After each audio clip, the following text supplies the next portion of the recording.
In this video, I will show you how to create a community on Whop. So to do this, first you want to go and click on the link down in the description, which will take you to their onboarding and specifically for creating your own Whop community. So first here, enter your email, or if you already have an account, it will sign you in.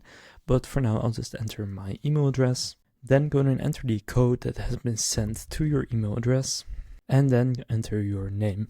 From there, pick your username, and then enter your birthday.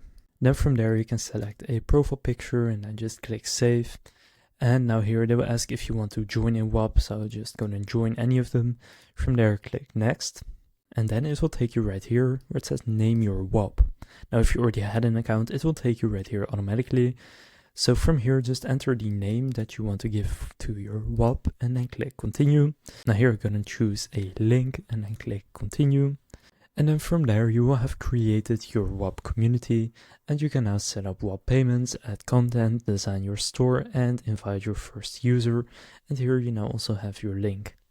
So again, if you want to create your own Whop community, you can do so through the link down in the description. If this video was helpful, please consider leaving a like and subscribing to my channel. With that being said, I'll see you in the next video.